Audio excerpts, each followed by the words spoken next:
Rain pounded relentlessly on the windshield that night, the wipers flailing against the downpour as I navigated the seemingly endless dark highway. Despite being a seasoned trucker, the tales of the haunted stretch of I-70, where ghostly apparitions supposedly played with the minds of weary drivers, had always seemed like mere campfire stories, until that night.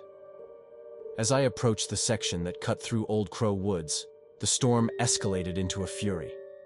This area was infamous not only for its unsettling history, but for the sudden, dense fogs that could envelop a vehicle in seconds. True to its reputation, as soon as I entered the woods, a thick mist descended, engulfing my truck and reducing my world to the few feet of illuminated road ahead.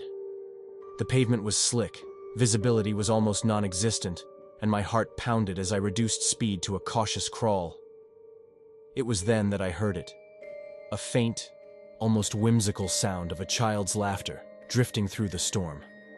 I shook my head, dismissing it as a trick of the mind, the result of isolation and the late hour. But the laughter echoed again, this time clearer, undeniably real. Peering into the mist, I searched for any sign of life, but found nothing but the endless winding road. Trying to concentrate on driving, I was startled when a figure suddenly materialized in my headlights. A little girl, no more than 10, stood in the middle of the highway. She was soaked through, her pale face staring up with haunting, hollow eyes. My heart leapt to my throat as I slammed on the brakes, the truck skidding perilously on the wet asphalt. When the truck came to a stop, I grabbed my flashlight and bolted out. The rain assaulted me as I searched the roadside, but the girl was nowhere to be found. Confusion and fear set in as I swept the light across the road and into the woods. Nothing. She had vanished, as though she had been a figment of my imagination. With a heavy heart and a mind full of dread, I climbed back into the cab. No sooner had I resumed my journey than the laughter returned, this time accompanied by soft, eerie singing that seemed to emanate from the radio, which was distinctly off. A chill swept through me as the childlike voice grew louder, intertwining seamlessly with the storm's howl. All through the night, as I drove, the girl's voice haunted me, never ceasing, until I finally emerged from the woods, and the fog began to lift with the approach of dawn. As the first light crept across the horizon, the singing slowly faded, and the radio crackled back to life with the morning's weather report. Nothing amiss, just another storm that had passed. Since that night, I've driven countless other routes and have avoided that particular stretch of I-70. Sometimes, on particularly dark and lonely nights, I can still hear her laughter mingling with the wind, and I wonder if she's still out there in Old Crow Woods, singing her eerie song, waiting for the next lonely trucker to pass her way. In a sleepy small town known for its quiet evenings and uneventful weekends, Mariner's Lane stood as a relic of liveliness after dark. The bowling alley, established in the 50s, retained a charming yet eerie ambiance with its retro checkerboard floors and seats reminiscent of a bygone era. Despite its allure, Mariner's Lanes was enveloped in a dark lore that was whispered about by locals, but known in detail by very few. One crisp autumn evening, a group of college friends, ignorant of the alley's somber history, chose this spot for a night of leisure. They arrived as the sun faded, casting eerie shadows through the alley's cracked front windows. The half-lit neon sign above the entrance buzzed, seemingly oscillating between a welcome and a warning. Inside, they approached the counter where an old man with a weathered face and sharp eyes handed them their shoes. His voice, gravelly and low, broke the background hum of falling pins and arcade beeps. "Lane 13, he declared, sliding over the worn leather shoes. The friends exchanged uneasy glances, aware of the number's unlucky reputation, but laughter soon eased their apprehension.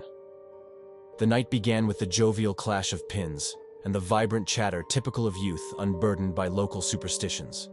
However, as the evening deepened, an unsettling aura began to cloak their merriment. Each strike on Lane 13 was accompanied by a faint, eerie whisper emanating from the gutters.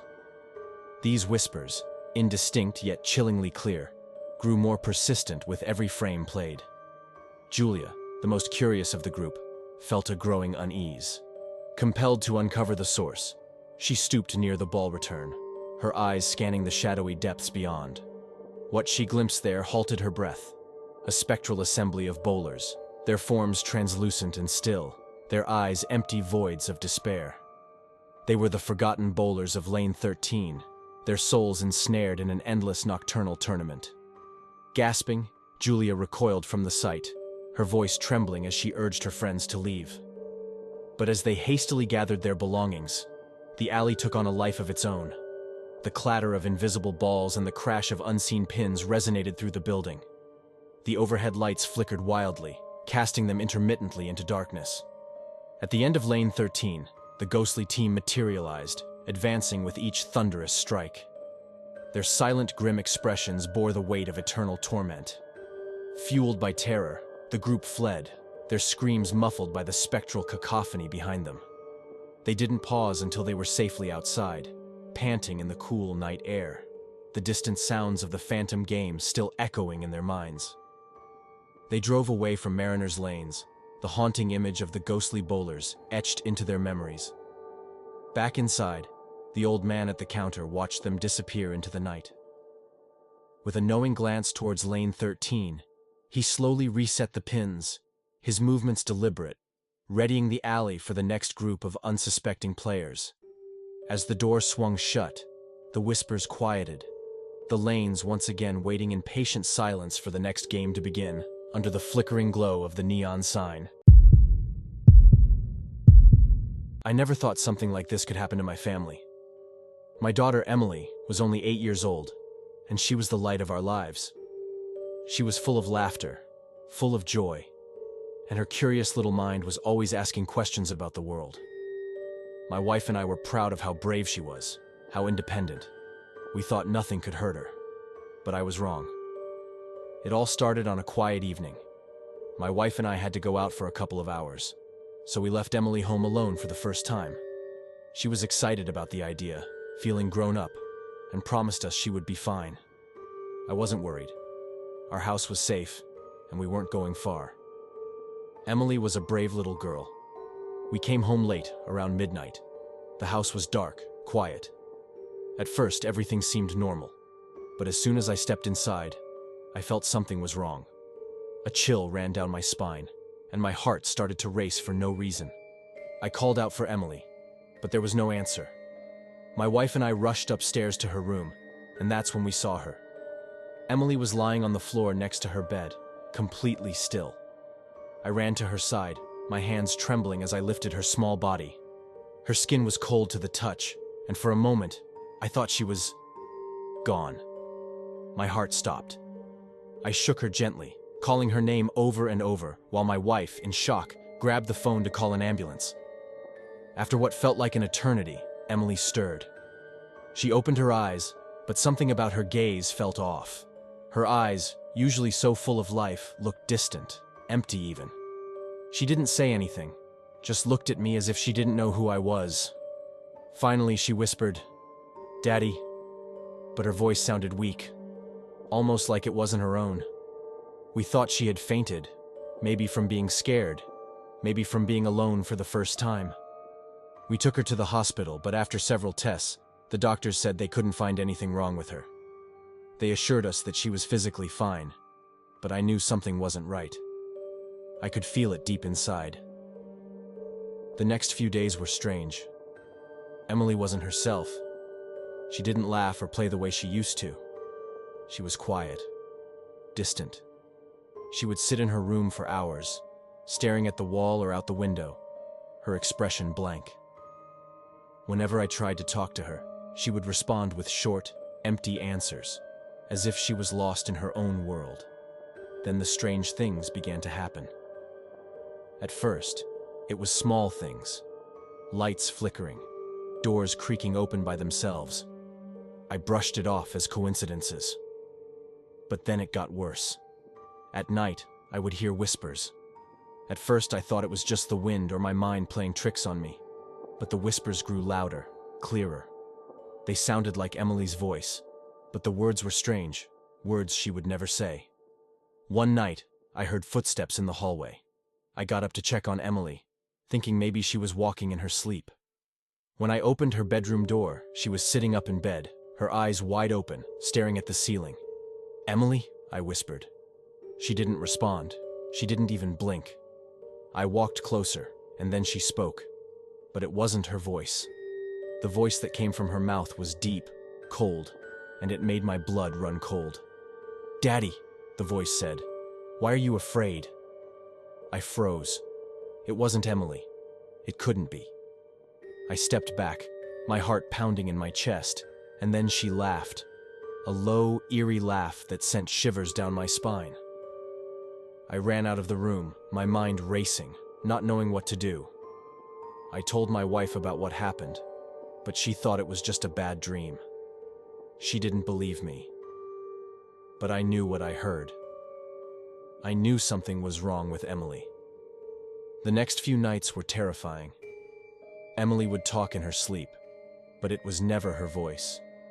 Sometimes I would hear her walking around the house late at night, but when I checked, she would be fast asleep in her bed. The whispers in the house grew louder, more frequent. I felt like I was losing my mind. Then, one night, everything changed. I was sitting in the living room when I heard Emily's voice again, calling me from her room. This time, it sounded like her. But something about it was wrong. Too sweet, too calm. I walked to her room, my hands trembling. As I opened the door, I saw her standing in the middle of the room, facing the window. "Emily?" I called softly. She turned to face me, and I saw her eyes. They weren't her eyes anymore. They were black, hollow, like endless pits of darkness. "Daddy," she said in that same cold voice. "She's gone now. I'm here." Before I could react, Emily collapsed to the floor. I rushed to her side, but this time she didn't wake up. Her body was cold again, and no matter how much I shook her, how much I called her name, she didn't move. The next morning, Emily was gone. She died that night. The doctors said it was sudden, a condition they couldn't explain. But I knew the truth. Something had taken her from us. Something dark. Something evil. 2017, Rachel, a part-time food delivery driver, was finishing up her shift on the outskirts of Baltimore. She was exhausted, ready to head home, but then she received one final order, a pizza delivery to a house in a remote part of town. She hesitated at first, noting how late it was and how out of the way the location seemed. But the app confirmed it, and the customer had even added a generous tip. The drive was unsettling. The streetlights became fewer and fewer until she was driving along a narrow, poorly lit road. Eventually, her GPS led her to a long, winding driveway that snaked through the woods. She could barely see the house at the end, hidden behind towering trees. Rachel took a deep breath, telling herself it was just another delivery. The house itself was dark and decrepit, with only a faint porch light flickering as she pulled up. There were no cars in the driveway, no signs of anyone inside. She checked the order details again to make sure she had the right place. The address matched, but the unsettling feeling grew stronger. Stepping out of the car, Rachel grabbed the pizza and approached the door, hoping to make the drop-off as quick as possible. She knocked softly, then harder when no one responded. After what felt like an eternity, she heard footsteps approaching. The door creaked open slightly, and she was greeted by a man's voice, though she couldn't see him. "You're the delivery?" the voice asked, barely above a whisper. Rachel nodded, her pulse quickening. "Yes, I've got your pizza." "Leave it on the porch," the voice instructed. "I'll grab it later." Confused, Rachel tried to look through the crack in the door but saw only darkness. She set the pizza down and turned to leave, when the man's voice stopped her. "Wait." Her heart skipped a beat. She froze, feeling his eyes on her, though she couldn't see him. You shouldn't have come here," the voice said, a strange edge to it now. "People don't usually leave." Rachel's blood ran cold. She wanted to run, but her legs felt heavy. I was just doing my job," she stammered, stepping back slowly. The door creaked shut, but she heard a faint chuckle from inside. Panicking, Rachel rushed back to her car, fumbling with her keys as she started the engine. As she backed out of the driveway, she glanced in the rearview mirror, and that's when she saw it. A figure stood in the doorway watching her. The porch light flickered, revealing a gaunt, shadowy man with eyes that seemed too wide, too intense. He didn't move, just stared at her as she sped down the road. Rachel didn't stop driving until she reached the nearest gas station, her heart racing, hands shaking. She sat there for a few minutes, trying to calm herself before calling her manager. She explained what had happened, but when her manager looked up the address, they found nothing. No one had lived in that house for years. Rachel couldn't believe it. She had delivered to a phantom address. The tip, the order, all of it had vanished from the system. The thought that she had been lured to an abandoned house in the middle of the woods made her skin crawl. For weeks afterward, Rachel couldn't shake the feeling of being watched, even when she was safely at home. The memory of the man's voice and the look in his eyes haunted her, reminding her of that late-night call she should have ignored. I've been a long-haul trucker for more than 2 decades, crisscrossing the expanse of this country from the frostbitten north to the sweltering south, seeing everything there is to see through the windshield of my rig. But of all the roads I've traveled, none has left a mark quite like the old highway that cuts past Black Pine Forest in the deep south. They say the place is haunted, cursed even, and after what happened to me one foggy, unsettling night, I'm inclined to agree. It was late, somewhere around 2 a.m., and I was running behind schedule.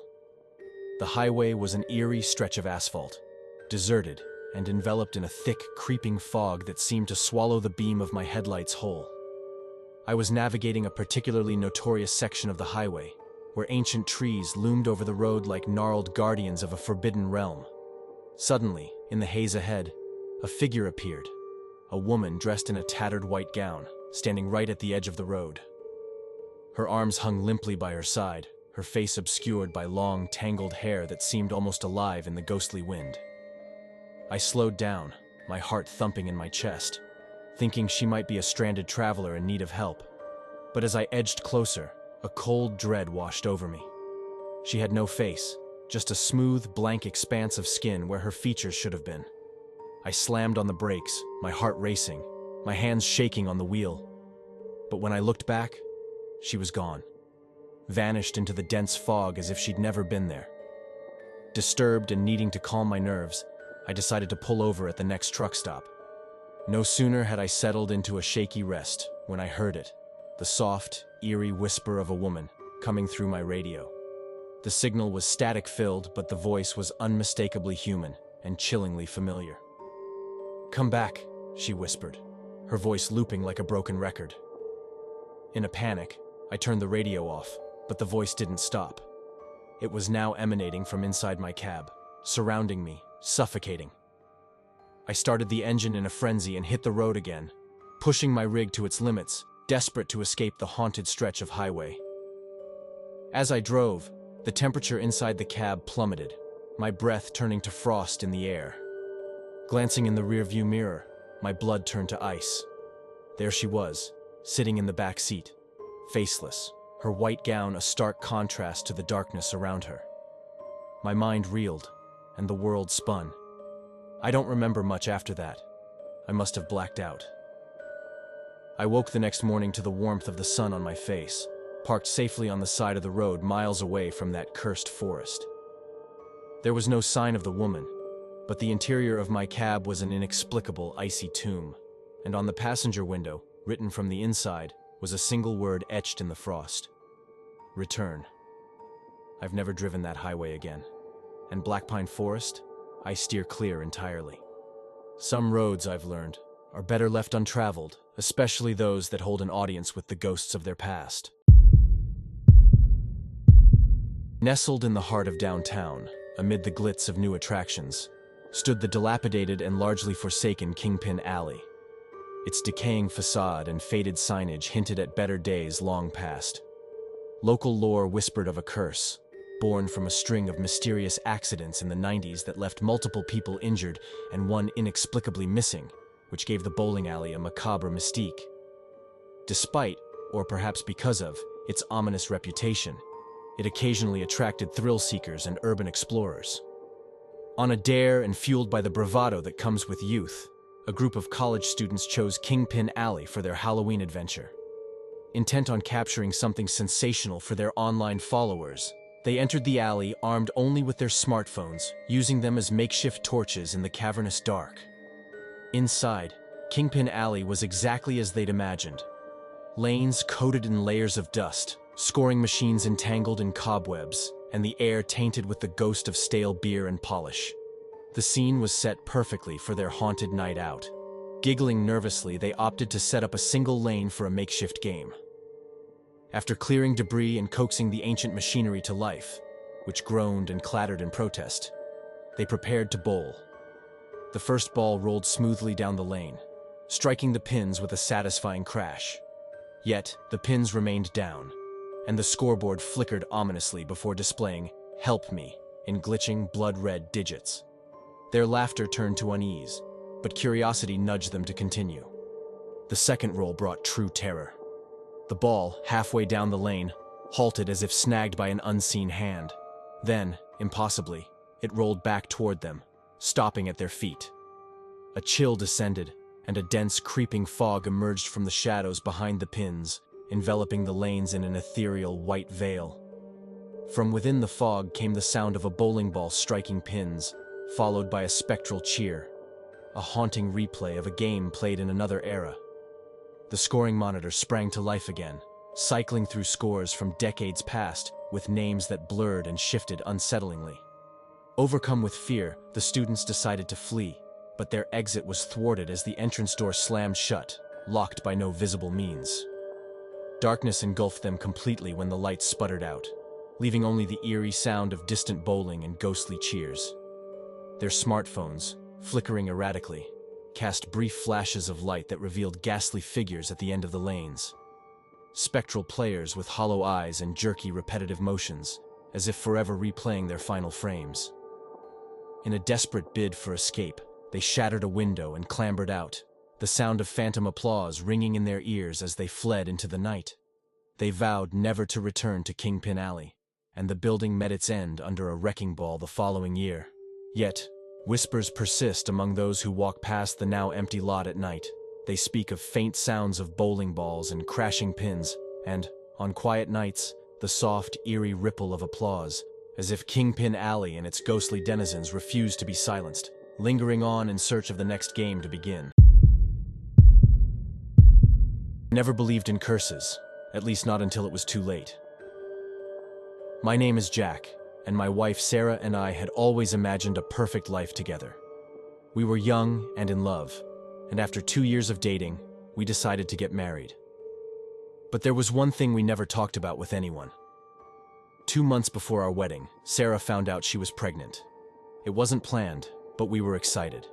It felt like the next chapter of our lives was unfolding earlier than we expected. We decided to keep the pregnancy a secret, thinking we'd announce it after the wedding. But our happiness didn't last. One night, as Sarah was about 8 weeks pregnant, she woke up screaming in pain. We rushed to the hospital, but there was nothing they could do. The doctor told us we had lost the baby. It felt like the world had crumbled beneath us. We had to pretend like nothing had happened, move on with the wedding as if everything was normal. That was when things started to change. Sarah seemed different after the miscarriage. She was quieter, more distant. But I thought it was just the grief. A few weeks after the wedding, she began having strange dreams. Every night she would wake up in a cold sweat, telling me about a woman standing at the foot of our bed, whispering. Sarah could never hear what she was saying, but the woman's face was pale and gaunt, and her eyes were hollow. I tried to comfort her, telling her it was just a nightmare, but deep down, I knew something wasn't right. The dreams didn't stop. In fact, they got worse. Sarah said the woman would get closer to her every night, her whispers growing louder, her face more twisted. One night, I woke to find Sarah standing in the middle of our bedroom, staring at the wall, muttering to herself. I called out to her, but she didn't respond. When I touched her shoulder, she snapped out of it, but she looked at me with eyes I barely recognized. Cold, distant, as if something else was looking through her. Things in the house started to feel wrong. It was small at first, objects moving on their own, strange noises in the night. But soon, we began hearing the crying. It would start just after midnight, faint at first, like a baby's wail coming from far away. It would grow louder, echoing through the house. But when we searched every room, there was nothing there. Sarah started getting sick. She was pale, always exhausted, and no matter what we did, she couldn't seem to shake the feeling of being watched. Then, one night, she woke me up in a panic, clutching her stomach. "She's here," she whispered, her voice shaking. I looked around the room, but it was empty. "Who's here?" I asked, trying to calm her down. "The woman," she said. "She's here for the baby." The next morning, we found a note written in Sarah's handwriting, but she swore she hadn't written it. The message was short, but it sent chills down my spine. The child must be born. We tried to leave the house, but it was as if something wouldn't let us. The more we packed our things, the heavier the air around us became. It felt like the house itself was alive, watching, waiting for something. One night, the crying returned, louder and more insistent than ever before. Sarah's health continued to decline, and I was losing her, little by little, to whatever was haunting us. The crying wouldn't stop. It filled the walls, vibrating through the floor, and I felt like I was going mad. Then, as Sarah lay in bed, too weak to move, I saw her. The woman from Sarah's dreams, standing at the foot of the bed, her hollow eyes fixed on Sarah's stomach. She smiled, a twisted, malevolent smile that chilled me to my core. "Jack," Sarah whispered, her voice barely audible. "She wants the baby back." In that moment, everything became clear. The baby we had lost. It wasn't just gone. It had been taken. The woman, whoever she was, had laid a curse on us. A curse tied to the unborn child we never had the chance to hold. I tried to fight it, but there was nothing I could do. The woman's voice filled the room, a low, guttural chant that shook the very foundations of the house. Sarah screamed as her body convulsed, her hands clutching her stomach in agony. Then, everything went silent. When I looked down, Sarah's breathing had stopped, her eyes wide open, staring into nothingness. The room grew cold, and in the corner, I saw it. A small, shadowy figure. It didn't make a sound, but I knew it was the child we had lost. It stood there, watching, before disappearing into the darkness. The house remains empty now, abandoned. No one will ever understand what happened here, and I can't bring myself to tell anyone. All I know is that the curse is real, and it took everything from me. And sometimes, in the dead of night, I still hear the crying. In 2020, during the height of the pandemic, Tom, a food delivery driver, was working a late shift in Austin, Texas. It was a rainy, gloomy evening, and the streets were deserted. He was about to finish for the night when he received an order from a small diner. The delivery address was a rural farmhouse on the outskirts of town, a place he'd never been before. The generous tip convinced him to accept the order. He drove through winding, narrow roads, leaving the city lights behind. The houses grew fewer, and soon there were only dark fields and dense woods around him. The GPS led him to an old, dilapidated farmhouse. The paint was peeling, the windows were dark, and an abandoned car sat rusting in the driveway. Tom felt uneasy, but reminded himself it was just a job. He stepped out, grabbing the food and heading to the porch. The wooden steps creaked under his weight, and the air felt thick and still. He knocked on the door and waited. There was no response. He knocked again, louder this time, feeling a growing sense of unease. His phone rang suddenly, the customer's number flashing on the screen. "Hello?" Tom answered, trying to sound calm. "Hi," a woman's voice replied. "Are you at the door?" "Yes, but no one's answering," he said, glancing around nervously. "I'm in the back room. Can you leave the food on the porch?" she asked. Relieved, Tom placed the bag down and turned to leave. But then the woman's voice came through again, more insistent. "Wait. Could you check if there's a drink with the order? They often forget." Tom hesitated, then reluctantly opened the bag. There was no drink. "No, there isn't one," he said. There was a pause. "Could you come inside and get me a glass of water? I'm not feeling well," she said, her voice trembling. Tom's instincts screamed at him to leave. "I'm sorry. I can't enter your home. It's against policy," he said, trying to keep his voice steady. "Please," she whispered. "I really need help." His heart pounded. Everything felt wrong. "I can't. I'm sorry," he replied, more firmly this time. The line went silent, then disconnected. Tom turned and quickly walked back to his car, feeling a cold dread wash over him. As he started the engine, he glanced back and saw something that made his blood run cold. The front door of the house was open, and a shadowy figure stood in the doorway, watching him leave. He sped away, not stopping until he was miles down the road. His phone buzzed again. It was another call from the same number. Reluctantly, he answered. "Hello?" he said, his voice shaky. There was no response, just faint static. Then a different voice, low and guttural, whispered, "You shouldn't have come here." Terrified, Tom hung up and drove straight home. He reported the incident to his manager, who advised him never to take orders in that area again. The next day, Tom checked the app for the order history. It was gone. No record of the delivery, no messages. When he mentioned the address to a friend, he learned that the farmhouse had been abandoned for over a decade after a tragedy involving the previous owners. Tom couldn't shake the feeling that he'd narrowly escaped something sinister. He quit his job soon after, the memory of that voice and the figure in the doorway haunting his thoughts. Late one night, as I guided my truck along the deserted stretches of Route 39, an unnerving fog descended from nowhere, enveloping the landscape in a thick, ghostly blanket.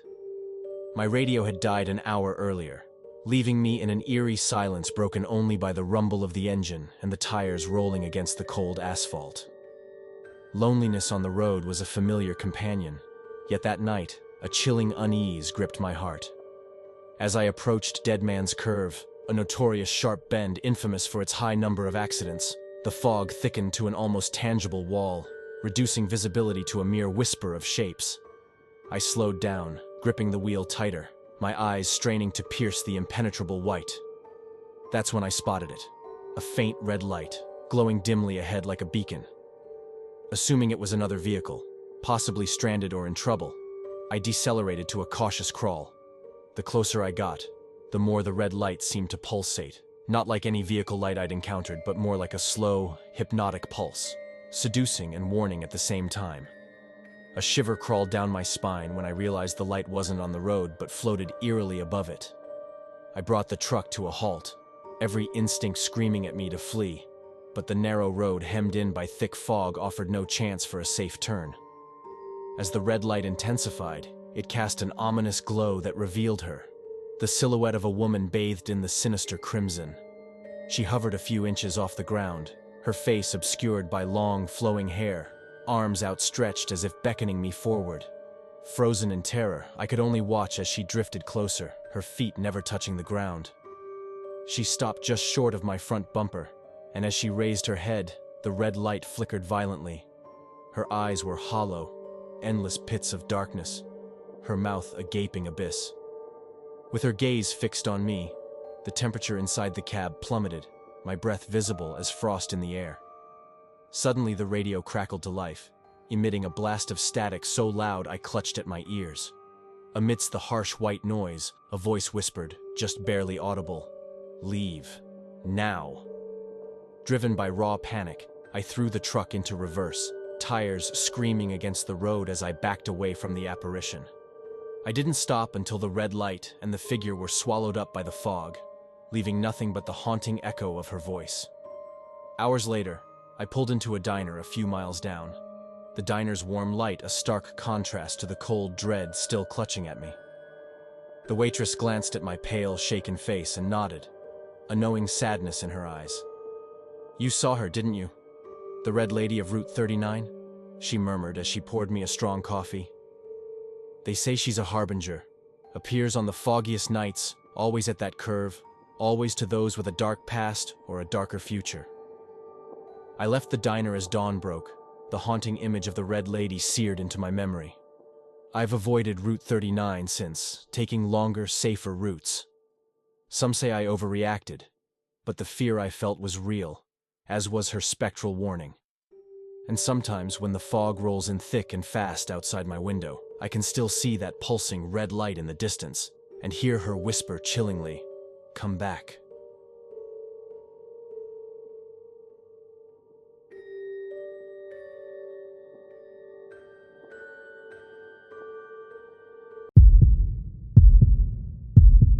In the dwindling town of Greywood, hidden at the edge of a forgotten industrial district, stood the dilapidated Sully's bowling alley. Once a beacon of community and cheer, it now existed as a remnant of brighter days, its facade cloaked in shadows and neglect. Sully's had long since become a locale of whispered tales and dark secrets, rumored to be haunted by the spirit of its original owner. On a particularly stormy night, a mix of skepticism and a quest for thrill led a group of high school friends to the deserted alley. Armed with nothing but flashlights and a camera, they breached the rusted doors, their lights slicing through layers of accumulated dust and cobwebs. Stepping inside Sully's was like traversing back through time. The score tables still bore sheets peppered with names and forgotten games. Bowling shoes were lined up as if awaiting their owners, and colorful balls sat racked in silent anticipation. The eerie stillness suggested a place paused mid-breath, frozen in anticipation of players long gone. The group's exploration led them to the heart of the alley, where Jenna, the de facto leader, noticed an odd, ethereal glow at the end of lane 13. Drawn by curiosity and the eerie beauty of the light, they approached, their footsteps echoing ominously in the cavernous space. To their astonishment, the source of the glow was an ancient pin setter that suddenly whirred to life, its mechanics groaning as it set the pins with spectral precision. Their eyes widened as a battered old ball rolled down the lane, as if pushed by unseen hands, striking the pins with a force that echoed like thunder through the hall. The scoring monitor flickered erratically before proudly displaying a perfect strike. The air around them dropped in temperature, and a disembodied laughter filled the room, sending shivers down their spines. As they turned to flee, the front door slammed shut with a force that reverberated through the alley. The laughter deepened, transforming into a chilling, disembodied voice that boomed, "Play with me!" The voice seemed to seep from the walls themselves, resonating with a deep malevolence. Trapped and terrified, the friends huddled together, their flashlights darting around as they sought another escape. Their beams settled on the lanes, where the ghostly figure of Old Man Sully appeared. His form was transparent and flickered under the fluorescent lights, his eyes empty voids that pierced through to their very souls. He pointed a withered finger towards the shoes and then the lanes, his intentions clear. Reluctantly, they each slipped on a pair of musty shoes and took turns rolling balls down the lanes. Each successful strike seemed to pacify the haunting presence, while every miss intensified the surrounding chill and the spectral laughter. They bowled through the night, each frame a battle against the ghostly cold.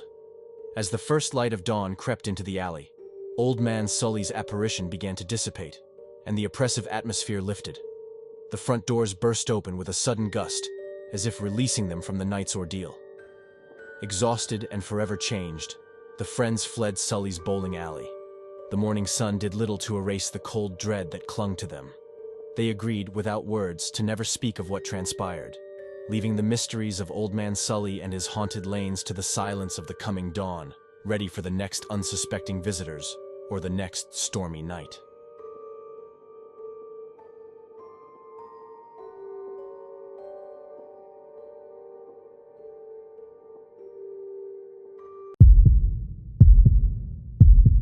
I always thought my son, Jake, was just like any other 11-year-old boy.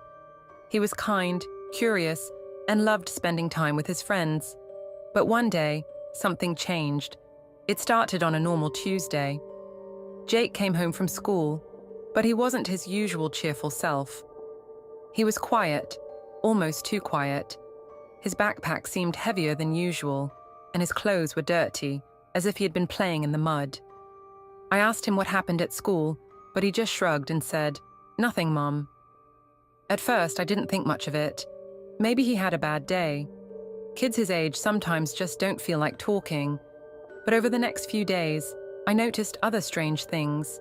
He stopped talking about his friends, and when I asked about them, he would avoid eye contact. His once bright smile was now rare. He spent more time alone in his room, and when I asked him what he was doing, he would quickly hide something under his bed. Then, one evening, I was cleaning his room when I found something that didn't belong to him. It was a small toy car, but I knew it wasn't Jake's. I had never seen it before. It was old, scratched, and dirty. I thought maybe he had traded it with a friend, but when I asked him, his reaction was strange. His face turned pale and he quickly grabbed the car from my hand. "It's mine," he shouted, his voice trembling. I had never seen him act like this before. "Jake, calm down," I said softly, trying to ease his panic. "If it's yours, then okay, but where did you get it?" He didn't answer. He just stared at me with wide eyes, gripping the toy tightly in his hand. I decided to let it go for the moment, but deep down, I knew something was wrong. The next day, he came home with another strange item, this time a necklace. I knew for sure it wasn't his. I had seen that necklace before. It belonged to one of his classmates, a girl named Sarah. I had met her mother a few times at school events. "Jake, why do you have this necklace?" I asked, my heart starting to race. "I found it," he mumbled, not looking at me. "Jake, this isn't yours. It belongs to Sarah. You need to give it back." He didn't respond. He just walked to his room and shut the door. I stood there, feeling a cold shiver run down my spine. What was happening to my son? As the days passed, more strange things began to happen. I would hear Jake talking to someone in his room, but when I opened the door, he was always alone. He stopped sleeping well, waking up in the middle of the night, screaming from nightmares he couldn't explain. And every time I asked him what was wrong, he would just say, "I'm fine, Mum." But his eyes told a different story. One night, I couldn't take it anymore. I stayed up late, listening outside his room. Around midnight, I heard him whispering again.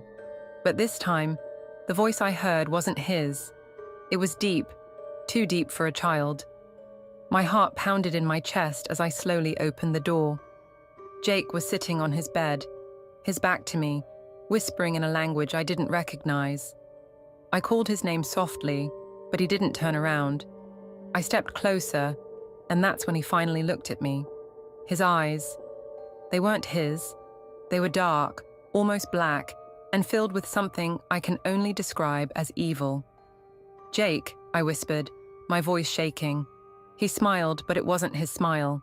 It was cold, twisted. "He's not here," he said in that strange, deep voice. I froze, unable to move or speak.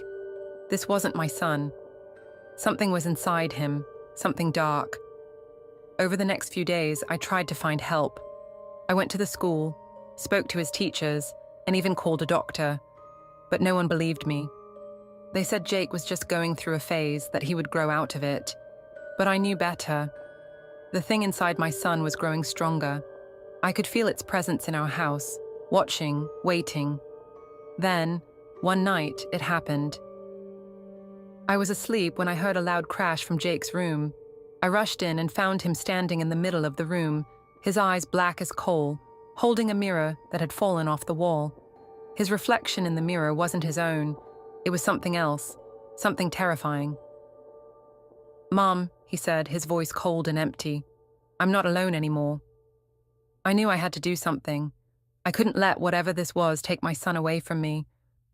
I spent the next few days researching, trying to find a way to free Jake from this evil.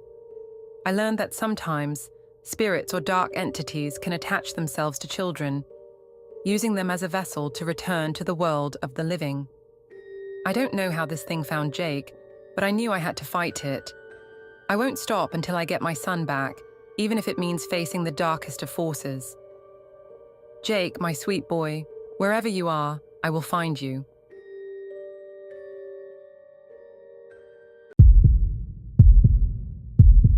In 2019, Marcus was working a late shift as a food delivery driver in downtown Chicago.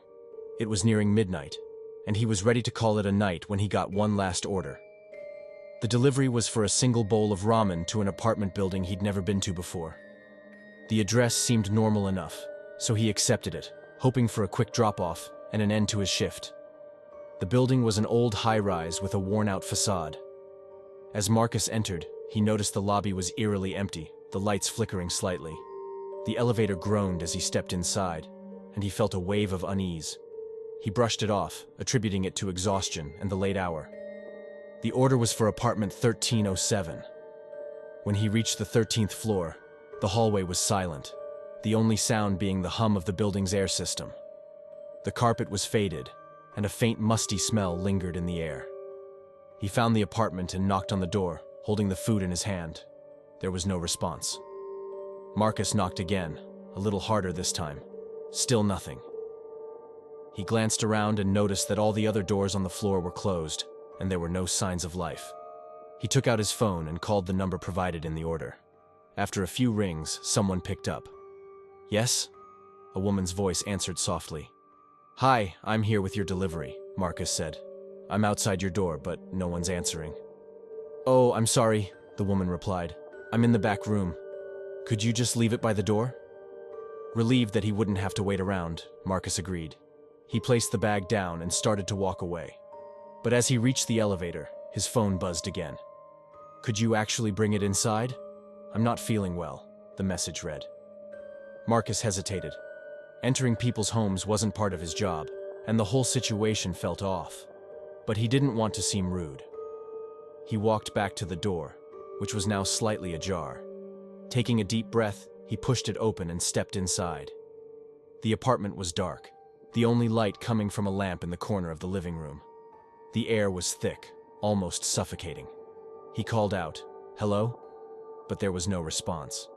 He placed the food on a small table near the door, feeling uneasy. Just as he turned to leave, he noticed something odd. The walls were lined with old photographs, all of them of the same woman, smiling, sitting in a park, standing by a lake. But in each photo, her face was blurred, distorted, as if the image had been scratched out. His phone buzzed again. A new message. "Thank you for coming in. You shouldn't have." A chill ran down his spine. Marcus bolted out of the apartment, his heart racing. He didn't stop until he was back in his car, the building looming ominously in his rearview mirror. He sped away, vowing never to take another order in that area again.